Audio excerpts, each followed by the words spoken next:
अरे दोस्तों, आज मैं आपके लिए कुछ नए काम लेकर आया हूँ। इस एक में हम एक ऐसे व्यक्ति का अनुसरण करेंगे जो सबसे अविश्वसनीय शक्तियों में से एक को प्राप्त करने में कामयाब रहा। वो बस एक कार्ड उठाता है और उस कार्ड से वो अपने लिए किसी भी प्रकार के राक्षस को बुला सकता है। लेकिन उसने इस शक्ति को कैसे जागृत किया? खैर, हमें ये समझने के लिए शुरुआत में वापस जाने की जरूरत है कि वो वहां कैसे पहुंचा। हमारी कहानी अमर दुनिया में शुरू होती है। इस जगह पर हम छिपकली को बस सूर्यास्त देखते हुए पाते हैं।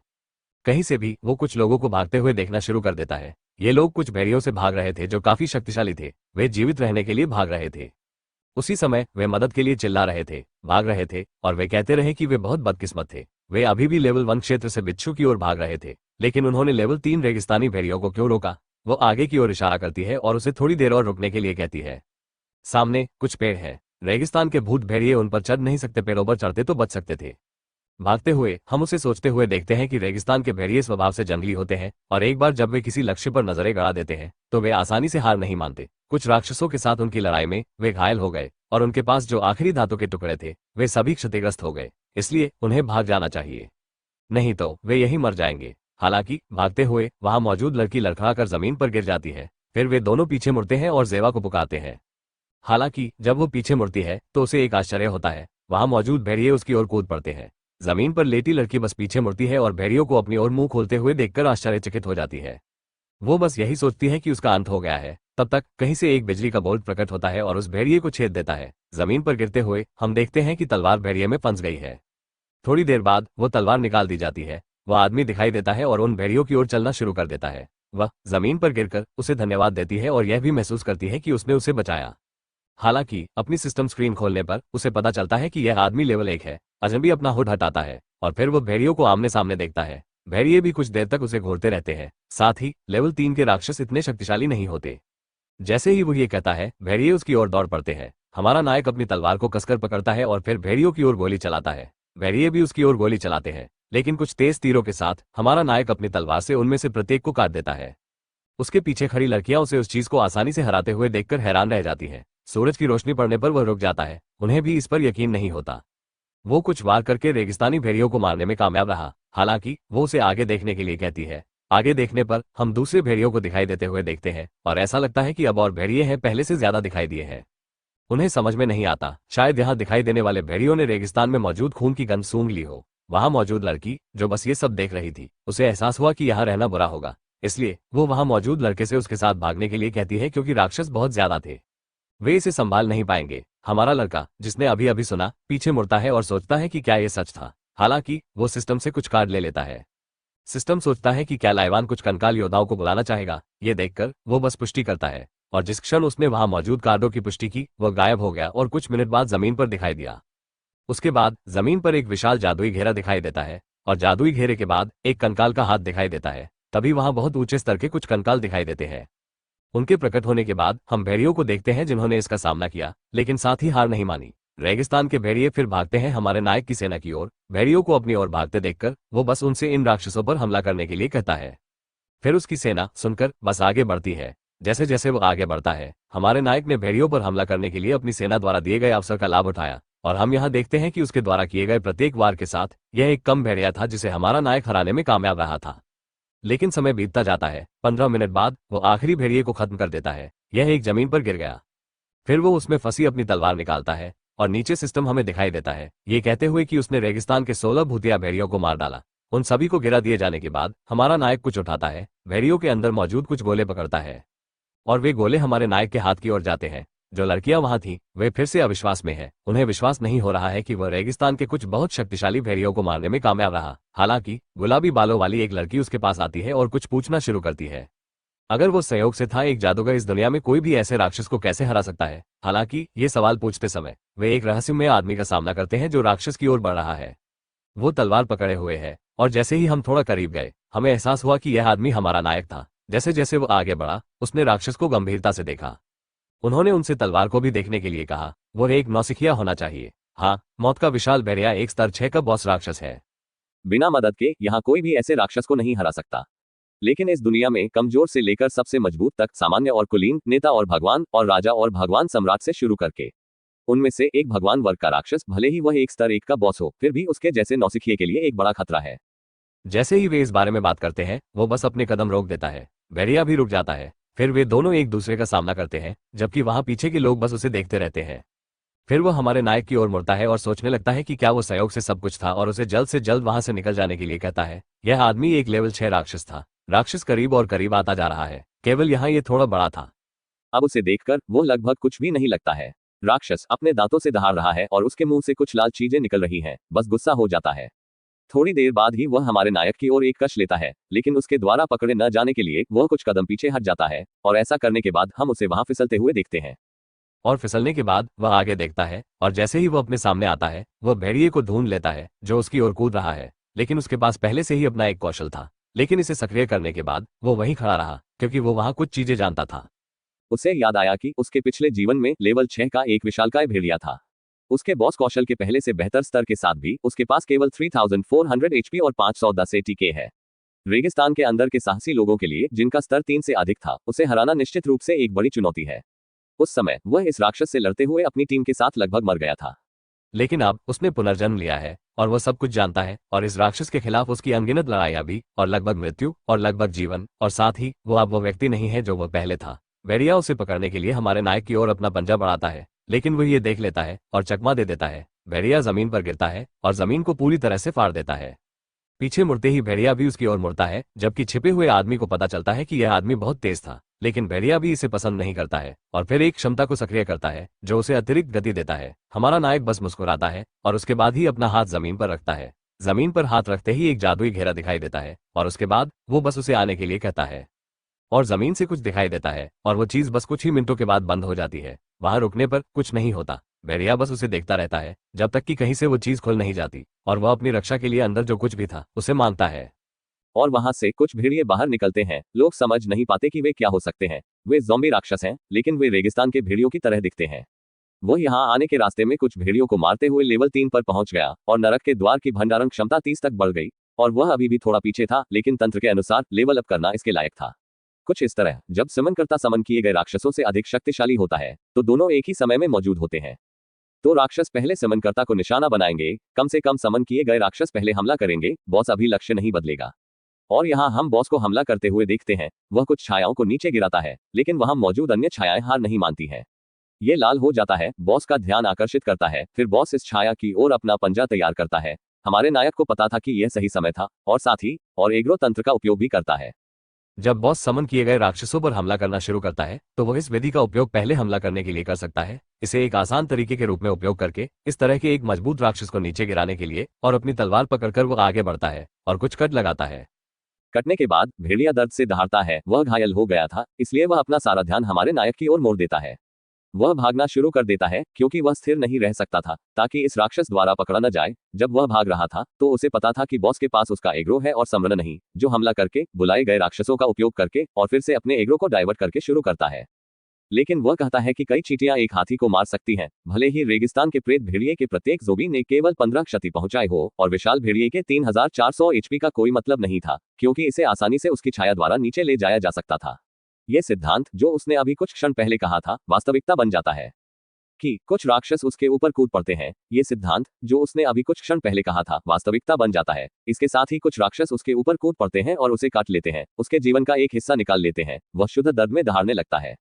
इस बीच इस राक्षस को नीचे गिराए जाने का सामना करते हुए वे सोचने लगते हैं कि यह आदमी बहुत अद्भुत था, क्योंकि यह राक्षस एक विश्व स्तरीय भगवान राक्षस था। हालांकि उनमें से एक कहीं से हंसना शुरू कर देता है। वे कुछ योजना बनाना शुरू करते हैं। इस बीच वो लड़कों की ओर कूदता है, क्योंकि राक्षस के पास 500 जीवन थे। वो वहां जाता है और आगे बढ़ता है और अपनी तलवार से अंतिम हमला करता है। अंतिम महत्वपूर्ण हिट देता है, जीवन का एक अच्छा हिस्सा निकालता है और राक्षस के जीवन को 10% 10 जीवन तक पहुंचाता है। फिर वो जमीन पर गिर जाता है। सिस्टम ये कहते हुए प्रकट होता है कि राक्षस अपने अंत पर था, और इस समय जब वो व्यक्ति इसका सामना कर रहा था, उसे आश्चर्य होता है, क्योंकि जो लोग छिपे हुए थे वे जीवित राक्षस के नियंत्रक से बस यही कहते हैं कि वह पहले मर जाए। हमारा नायक, जो इस सब का सामना कर रहा था, उसे लगा कि यह बहुत बेवकूफी है। यहाँ तक कि पीछे खड़ा दूसरा व्यक्ति भी उनसे ऐसा न करने के लिए कहता रहा, लेकिन चूंकि वह नहीं सुनता था, इसलिए वह उनसे अपने पीछे सावधान रहने के लिए कहता है। फिर वे जितनी जल्दी हो सके पीछे मुड़ जाते हैं, और जिस क्षण वह मुड़ता है, वह एक ही वार में अपनी तलवार निकालता है और तीनों को नीचे गिरा देता है। एक ही वार में वहां मौजूद तीनों लोग जमीन पर गिर जाते हैं, जबकि उसकी तलवार, एक लाल तरल पदार्थ, गिर जाता है। फिर वह कहता है कि उन्हें उससे कम नहीं आंकना चाहिए। उसके पीछे खड़े दो लोग हैरान हैं कि अभी क्या हुआ।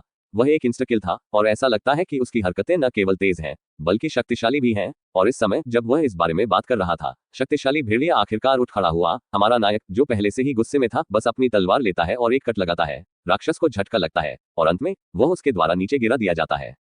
फिर वह सोचता है कि यह बॉस हमारे नायक को क्या इनाम देगा। जब वह ये बात कह रहा था, उसके सामने कुछ चेस्ट दिखाई देते हैं। नीचे उसकी सिस्टम स्क्रीन पर दिखाई देता है। वहां वह आत्मा मणि प्रभाव, एक मणि आत्मा की शक्ति से जुड़ा हुआ जीतता है। उनमें से एक निश्चित संख्या एकत्र करने के बाद आप इसे दे सकते हैं। आप पौराणिक उपकरणों के लिए विनिमय करने के लिए शाश्वत परिषद में जा सकते हैं। पौराणिक उपकरणों के लिए स्तर 7 तक पहुंचने के बाद खिलाड़ियों को शाश्वत परिषद में जाने की जरूरत है, जहां कल्पित बौने अपने स्तर को बढ़ाने के लिए रहते हैं। हालांकि यह मणि पौराणिक उपकरण प्राप्त करने का सबसे आसान तरीका है, और उपकरण वर्गीकरण निम्न से उच्च तक विभाजित है। 0 से शुरू होता है, फिर काला लोहा, फिर कांस्य, चांदी, सोना, काला सोना और महाकाव्य, फिर पौराणिक आता है, और अंत में पौराणिक। नौसिखिया खिलाड़ियों के पास आमतौर पर केवल 0 श्रेणी के उपकरण होते हैं, और शायद ही कभी काले लोहे के उपकरण मिलते हैं। 2 घंटे पहले अपने पिछले जीवन के अनुभव के आधार पर दुनिया में उन्होंने एक शिकारी शीर्षक जीत लिया। शीर्षक एक प्रकार का प्रभाव है। इसे लेस करने के बाद उन्हें 10% क्षति मिलेगी और 10% महत्वपूर्ण मौका भी। और दुनिया के पहले मालिक को मारने में कामयाब होने के लिए उन्होंने एक चांदी की छाती प्राप्त की। जब उन्होंने इस छाती को देखा तो उन्होंने इसे उठाया और इसे खोल दिया और फिर कुछ अच्छे पुरस्कार जीते। ये पुरस्कार उसके सिस्टम को मिलते हैं। अंत में उसे एक बढ़िया फसल दिखाई देती है और साथ ही उसके एक्सपी की गणना भी की जा रही है, ताकि अंत में वो लेवल 3 से लेवल 4 पर जा सके। जिस बिंदु पर वो लेवल अप करने में सफल रहा, उसे 5 विशेषता अंक मिले। इसलिए इसके लिए वो दिमाग के लिए 3 अंक और ताकत के लिए 2 अंक का उपयोग करता है। उसे पता चलेगा कि बजरी के रेगिस्तान में सभी खिलाड़ियों के बीच अब उसके गुण उच्चतम स्तर पर है। साथ ही हालांकि इस लड़ाई में सभी ज़ॉम्बी भूत भेड़ियों ने खुद को बलिदान कर दिया है, उसके लेवल अप करने के बाद अंडरवर्ल्ड का द्वार अब 40 ज़ॉम्बी को समायोजित करने के लिए पर्याप्त बड़ा है। इसलिए वो उस राक्षस के पास जाता है जिसे उसने अभी अभी हराया है। सिस्टम सोचता है कि क्या वो इस जानवर को अपने लिए वश में करना चाहता है। वो आदमी बस सहमत हो जाता है, और जिस क्षण वो सहमत होता है वो अपनी आंखें खोलता है, और जैसे ही वो अपनी आंखें खोलता है वो हमारे नायक के सामने खड़ा होता है। नीचे हमें दिखाया गया है कि यह राक्षस 2400 एचपी 360 की आक्रमण शक्ति के साथ लेवल 6 था, और जैसा कि अपेक्षित था, बॉस के पास एक विशाल कौशल और ताकत है।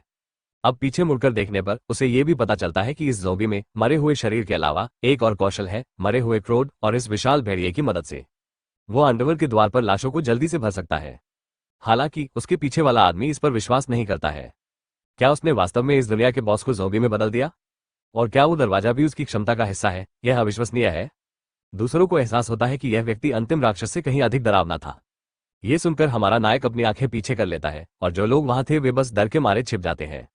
उसे समझ में नहीं आता कि वे इतने समय से वहां क्यों थे, लेकिन ऐसा लगता है कि पहले 3 डाकुओं के मारे जाने के बाद उन्हें एहसास हुआ कि पीछे एक बहुत अच्छी वस्तु गिरी है। यह एक काले लोहे की तलवार है, जो निम्न स्तर के शुरुआती खिलाड़ियों के लिए एक बहुत अच्छा हथियार है। ये बहुत अच्छा है, हालांकि उसके पास पहले से ही इस तलवार से कहीं बेहतर तलवार है। ऐसा करने के लिए वो उस तलवार को पकड़ता है जिसे लोग देख रहे थे, और उसके बाद ही उनकी ओर जाता है। उन्हें समझ में नहीं आता कि वे उसकी ओर क्यों आ रहे हैं। शायद वे वही करने आए थे जो उन्होंने वहां उन तीनों के साथ किया था। अभी भी समय था, और यह बहुत संभावना है कि अगर वे यहां से भागते तो वे बच जाते। लेकिन हमारा नायक बहुत तेजी से आगे बढ़ता है और अंत में कहता है कि यह वही व्यक्ति था जो अभी चिल्ला रहा था, है ना? वो नहीं चाहता था कि उसका नाम उजागर हो, इसलिए वो कुछ बहाने बनाता है। हालांकि हमारा नायक उसे तलवार थमा देता है। ये देखकर वे बस किसी बात पर विश्वास नहीं करते। वे बस उसका धन्यवाद करते हैं और फिर कहते हैं कि यह तलवार शायद उसके काम आएगी। वे फिर से उस पर विश्वास नहीं करते क्योंकि उन्होंने उसे एक बहुत शक्तिशाली तलवार दी थी और ये तलवार बहुत अच्छी थी। दूसरे लोग इस तलवार को देखकर पहचान जाते हैं कि यह वहां पर मौजूद काले लोहे की तलवार है। हालांकि 10 मिनट बाद वो इस रेगिस्तान से गुजरता है। हालांकि उसे कुछ महसूस होने लगता है और अंधेरे में एक शॉकवेव दिखाई देती है। उसके बाद हम अपने नायक को वास्तविक दुनिया में देखते हैं। वो वर्चुअल रियलिटी हेलमेट उठाता है और फिर उसे हटा देता है, और अंत में उसे एहसास होता है कि हेलमेट में लगी बैटरी ज्यादा देर तक नहीं चलती। इसे हटाने के बाद वो सोचता है कि उसे गेम पॉड खरीदने के लिए जल्दी से पैसे कमाने चाहिए। हालांकि यहाँ हमें कुछ ऐसा दिखाया गया है जो हाइपर रियलिस्टिक होलोग्राफिक गेम को देश के आधार पर कई लॉगिन क्षेत्रों में विभाजित करता है। इसके अलावा प्रत्येक लॉगिन क्षेत्र में खिलाड़ियों के लिए चुनने के लिए अलग अलग गेम किंगडम भी होते हैं। इनमें से एक एलपादी जिला है जहां हमारा नायक रहता है। उदाहरण के लिए अन्य देश भी हैं। ये प्राचीन पश्चिमी रेगिस्तान का देश है। दक्षिणी साम्राज्य, उत्तरी हंस साम्राज्य और मारे द्वीप भी है। हमारे नायक को सिस्टम से संदेश मिलता है जिसमें उसे वो स्थान चुनने के लिए कहा जाता है जहां उसका पुनर्जन्म हो सके। यहाँ कुछ विकल्प थे, लेकिन फिर से अपना जीवन जी रहे थे। उसने अपने पिछले जीवन की तरह ही चुनाव किया। यह पश्चिमी रेगिस्तान है क्योंकि मरने से पहले उसने एक रहस्य की खोज की। वहां हमने कुछ राक्षसों को कुछ शहरों पर आक्रमण करते हुए पाया और इस स्थान पर एक व्यक्ति था, हमारा नायक, जो इस राक्षस द्वारा पकड़ा गया था, जमीन पर गिर गया और सोच रहा था कि उसका अंत आ गया है। तब तक इस समय एक व्यक्ति दिखाई दिया। ये चीज जो आकाश से आ रही थी, वहां हवा में तैर रही थी। हमारा नायक अपनी आंखें खोलता है और तभी आकाश से उड़ती हुई इन चीजों को देखता है जो पीछे उस विशाल आंख की दिशा से आ रही है। अंत में उसे एहसास होता है कि शायद यह एक पीला सेराफ है और यह प्रतीक है पश्चिमी रेगिस्तान के प्राचीन साम्राज्य का एक गिल्ड स्टार में पहला राक्षसी संप्रभु वास्तव में एक मानव खिलाड़ी था। उसे याद है कि पहला अनुयायी अंतिम आह्वान में एक महत्वपूर्ण व्यक्ति था ताकि दुष्ट संप्रभु वास्तविक दुनिया में आ सके।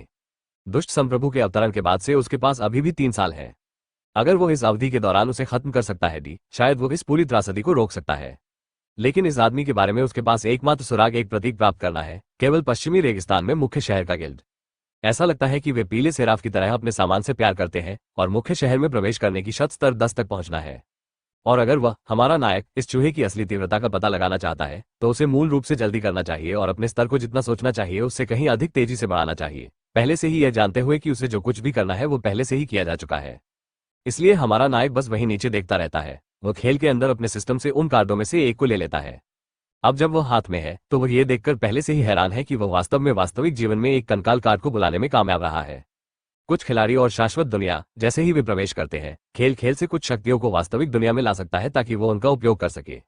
इन लोगों को चुने हुए लोग जिन्हें भाग्य के बच्चे भी कहा जाता है। प्रत्येक चुने हुए व्यक्ति के पास एक शक्तिशाली छिपा हुआ पेशा होता है और एक अत्यंत उच्च भाग्य मूल्य, और वे बाद में दुष्ट संप्रभु के खिलाफ लड़ने वाली मुख्य शक्ति है। अपने पिछले जीवन में उन्होंने अपने खेल चरित्र के कौशल को वास्तविकता में तभी प्राप्त किया जब वो सारा विनाश वास्तविक दुनिया में आया।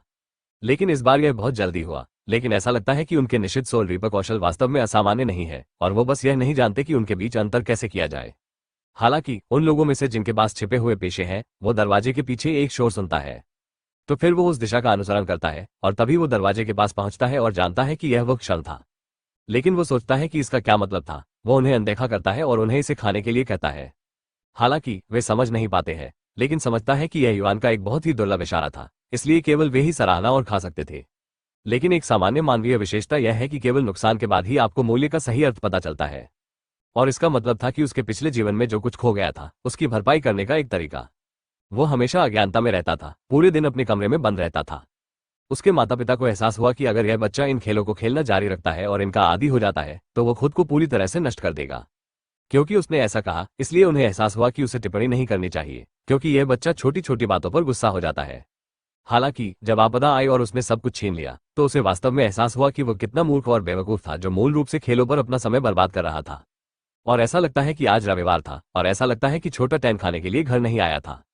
टैन ने कहा कि उसे हाल ही में एक मॉक परीक्षा की तैयारी करनी थी, एक परीक्षा जो अभी शुरू हुई थी, और वो अपना खाना स्कूल में ही खाने के लिए लेकर आई थी।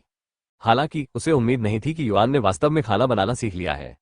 ये चिकन विंग्स बहुत स्वादिष्ट लग रहे थे। वो उन्हें खाती रही और उसने बताया कि वे सभी उसके थे, और इसके अलावा उसने भविष्य में खाना बनाना सीख लिया था। फिर उन दोनों ने यह देखकर महसूस किया कि शायद वो पागल हो गया है। लड़के की मां अपनी आंखें मलने लगती है, फिर वे समझ जाते हैं।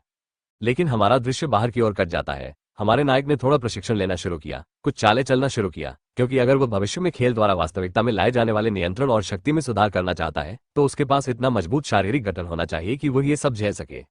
वहां कुछ मुक्के मारने का प्रशिक्षण लेने के बाद हमारा नायक थोड़ा दौड़ने लगा, और थोड़ा दौड़ने के बाद वो आखिरकार रुक गया। उसके रुकने के बाद हम उसे वहां खड़े देखते हैं, बस अपनी घड़ी को घूरते हुए, और वहां उसने 5 मिलीसेकंड में 50 मीटर दौड़ लगाई। उसके लिए ये बिल्कुल भी बुरा नहीं था, लेकिन फिर भी वो इसमें बेहतर होता जा रहा है। अब जब ये खत्म हो गया है तो वापस जाने का समय आ गया है।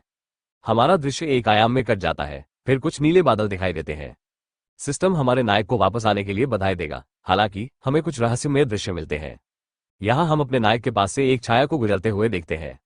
यह अत्यधिक गति से गुजरती है। इस समय जब वह इस क्रिया को गुजरते हुए देखता है तो वह पीछे मुड़ता है, और जैसे ही वो पीछे मुड़ता है उसे कुछ विशाल पक्षी दिखाई देते हैं, और ये विशाल पक्षी, अंदाजा लगाए, हमारे नायक की ओर दौड़ते हुए आए। ये पक्षी लेवल 2 थे और उन्होंने उसे पकड़ने के लिए अपने तीखे दांतों से अपना मुंह खोला। हालांकि वहां कुछ त्वरित कटों के साथ वो इन पक्षियों को नीचे गिराने के बाद उन्हें बहुत आसानी से नीचे गिराने में कामयाब हो जाता है। उसे कुछ अतिरिक्त अंक मिलते हैं। वो इससे खुश है, लेकिन देखो, अब इसे देखते हुए उसे कुछ बातें समझ में आती हैं, क्योंकि ठीक वहां दूरी पर कुछ चीजें उसका ध्यान खींच रही थी। नीचे हम एक भेड़िए का पंजा देखते हैं, और इस भेड़िए के बाद यहाँ हमें कुछ अन्य भेड़िए मिलते हैं। लेकिन एक पूरे झुंड में ऐसा लगता है कि ये राक्षस आसानी से इतने सारे भेड़ियों को आकर्षित करने में कामयाब रहे। यह कोई आश्चर्य की बात नहीं है कि रेगिस्तान के भूत भेड़िए के पसंदीदा शिकार में से एक ये जानवर थे। हालांकि अब वो इसका अपने फायदे के लिए इस्तेमाल कर सकता है। वो जीरब एक हिस्सा लेता है और जैसे ही वो उस हिस्से को पकड़ता है वो उसे ले लेता है। चूंकि अब यह उसके लिए इन भेड़ियों को अपने लिए इकट्ठा करने का एक बहुत अच्छा अवसर था। भेड़िए कुछ चीजों की ओर बढ़ते हैं और हमारा नायक भी अपनी तलवार से उनकी ओर बढ़ता है। वो उनमें से कुछ भेड़ियों को काटता है, इसलिए वो उन्हें आसानी से गिरा देता है, लेकिन हमारे नायक को पकड़ने के उद्देश्य से अभी भी अन्य भेड़िए उसकी ओर कूद रहे थे। लेकिन ये देखकर वो अपनी तलवार लेता है और उन्हें काटता है, और जिस समय वो इन भेड़ियों को काटता है वो थोड़ी सांस लेने के लिए रुकता है। लेकिन भेड़िए उसे यह विराम नहीं देते, फिर वे उसके सामने रुक जाते हैं। हम देखते हैं कि हमारे नायक को इन राक्षसों द्वारा एक साथ घेरने के कुछ मिनट बाद ऐसा लगता है कि वे आ गए हैं, इसलिए समय समाप्त हो गया है।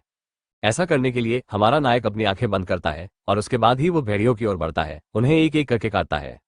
और उन्हें एक एक करके काटने के बाद हम अपने नायक को एक शानदार दृश्य में अपनी तलवार पकड़े हुए देखते हैं।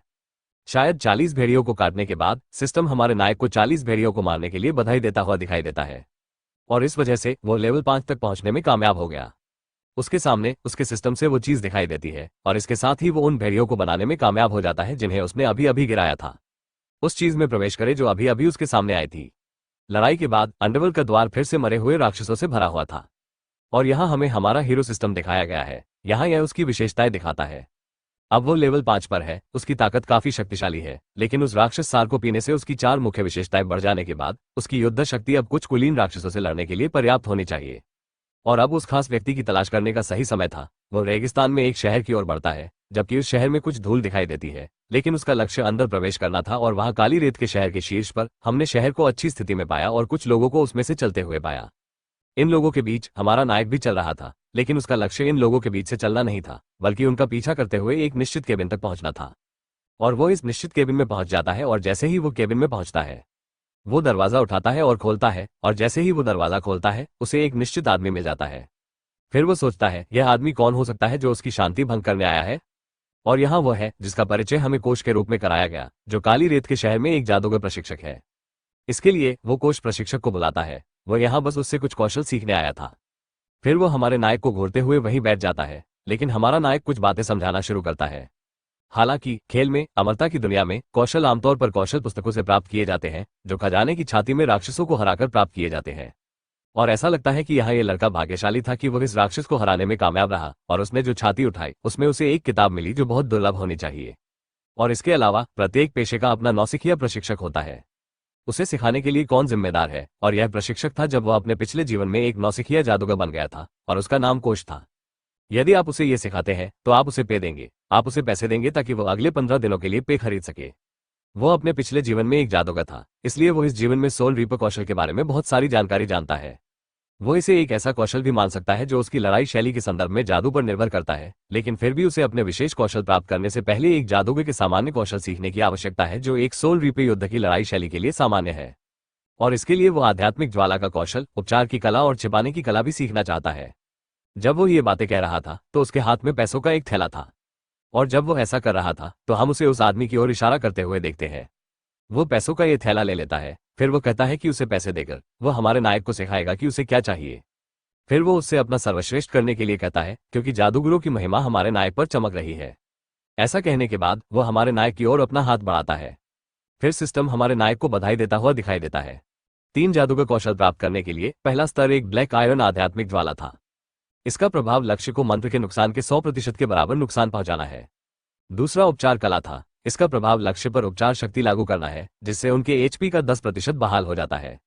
हमारा आखिरी प्रभाव लेवल 1 कंसीलमेंट आर्ट था। इसका प्रभाव एक ऐसी छिपने की स्थिति में प्रवेश करना है जो केवल 5 सेकंड तक चलती है। इसे देखने के बाद उसे पता चलता है कि आध्यात्मिक ज्वाला में दूर से हमला करने की शक्ति शामिल है और उपचार कला उसे और उसके साथियों को ठीक कर सकती है। जहां तक छिपाने की कला की बात है, इसका उपयोग उसकी जान बचाने के लिए किया जा सकता है। बहुत ही महत्वपूर्ण क्षण, लेकिन कौशल बहुत सरल है। यदि वो उच्च स्तर का कौशल सीखना चाहता है तो उसे अधिक संसाधन प्राप्त करने का तरीका खोजना होगा। इसलिए उसने कहा कि यह ठीक है, उसे बस अपने स्तर को ऊपर उठाने के मार्ग पर आगे बढ़ना है। जब वो ये कहता है तो हम उसे अपने सिस्टम स्क्रीन को घूरते हुए देखते हैं। इस बीच ब्लैक सैंड सिटी में हम सिस्टम को हमारे नायक को कोबोल्ट तक पहुंचने के लिए बधाई देते हुए देखते हैं। ये काफी अजीबोगरीब क्षेत्र है। केवल यहाँ हम अपने नायक को एक गुफा की ओर चलते हुए देखते हैं। फिर वो समझाता है कि कोबोल्ड लगभग 5 स्तर के राक्षस हैं और वे आसपास की मांद और गुफाओं में रहते हैं। वे अंधेरे में भी लोगों को ढूंढ सकते हैं, उनकी बड़ी आंखों और बहुत तेज गंध की भावना के कारण, और वे आप पर घात भी लगा सकते हैं। ये खतरनाक है, और सबसे बुरी बात उनकी संख्या। उनके समूह में व्यक्ति आमतौर पर सैकड़ों या हजारों के आसपास होते हैं। तो चाहे संख्या के मामले में हो या स्तर के मामले में, कोबोल्ड वर्तमान में अपनी मरे हुए सेना की विधि का उपयोग करके स्तर बढ़ाने के लिए सबसे उपयुक्त राक्षस है। इसलिए वो ऐसा करने के लिए नाइट विशन का एक हिस्सा इस्तेमाल करता है। वो कोयले की बॉडी का उपयोग करके छिपने के कौशल और आध्यात्मिक लॉ में अपनी दक्षता को अधिकतम करेगा, और इसके साथ वो अंततः अपनी छाया का उपयोग करते हुए कुछ चेस्ट खोलने में सक्षम होगा। ऐसा करने के लिए वो अपनी छायाओं को बुलाता है। वो एक मशाल का भी उपयोग करता है जो उसे अधिक रोशनी देती है। भेड़ियों की अपनी सेना के साथ हम उसे इस गुफा में आगे और आगे बढ़ते हुए देखते हैं। भेड़िए आगे बढ़ते हैं क्योंकि वो बहुत अधिक जोखिम नहीं उठा सकता है, इसलिए हम उसे आगे बढ़ते हुए देखते हैं। जैसे जैसे वो आगे बढ़ता है, वो बस साथ साथ चलता है। तब तक हमारा नायक एक निश्चित बिंदु तक आगे बढ़ गया और महसूस किया कि ये हरकतें बहुत समान थी। और ऐसा करने के लिए वो अपने हाथ में पकड़ी हुई मशाल लेता है और पृष्ठभूमि में एक अंधेरी जगह की दिशा में उसे गोली मारता है। और इसे शूट करने के बाद हम देखते हैं कि वो मशाल चमकने में कामयाब रही और कुछ चीजें वहां नीचे आ गई, और हम देखते हैं कि वहां नीचे हमें कुछ कोबोल्ड मिले।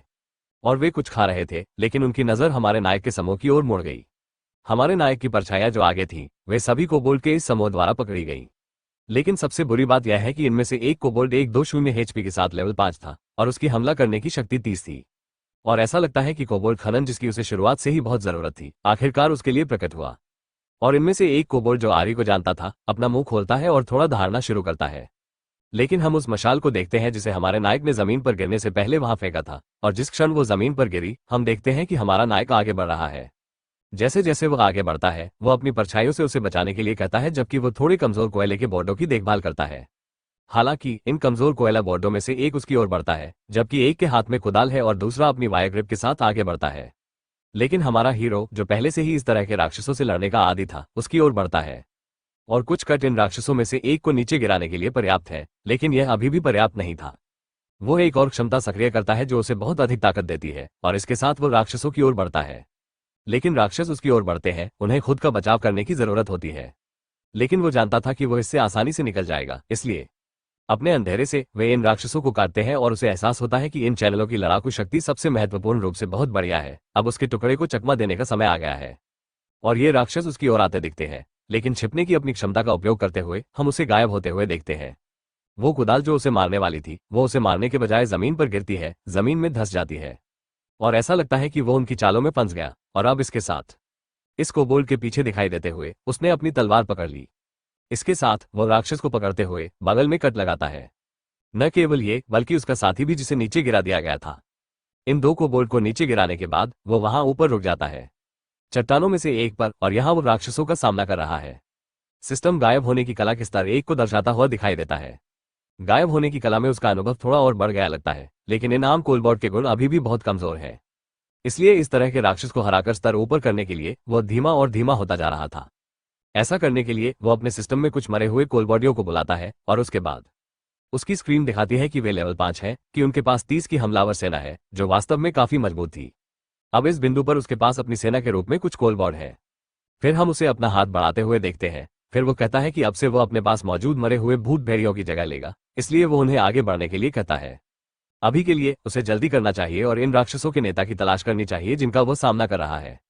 लेकिन फिर ऐसा कुछ कहने के बाद उसका कोबोल्ड उनमें से लगभग 3 आगे बढ़ते हैं, जबकि उसके पीछे हमारा नायक एक रीगार्ड के रूप में था। वो आगे बढ़ता है, जबकि कुछ कदम चलते हुए तब तक वो एक निश्चित स्थान में प्रवेश करता है और महसूस करता है कि यह क्षेत्र था। यह व्यावहारिक रूप से उनका क्षेत्र था। थोड़ा रुकने के बाद वो वहां कुछ चीजों को घूरने लगता है, और वे चीजें दीवार पर थी। ऐसा लगता है कि आखिरकार वो पाने में कामयाब हो गया जो वो इतना चाहता था। जिस क्षण वो ये कहता है, वो अपने हाथ में आग बना लेता है।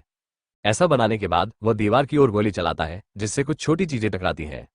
ये कुछ कीचड़ थे, और जिस क्षण उसने उन कीचड़ों को गिराया, उस गुफा में अंधेरे के बीच में कुछ लाल आंखें दिखाई दी, और उन आंखों में एक विशाल दबाव बन गया। उस क्षण कुछ बहुत तेजी से उसके पास आया। वो चीज इस जगह का लड़का था जो एक प्रकार का हड्डी का चाबुक पकड़े हुए था।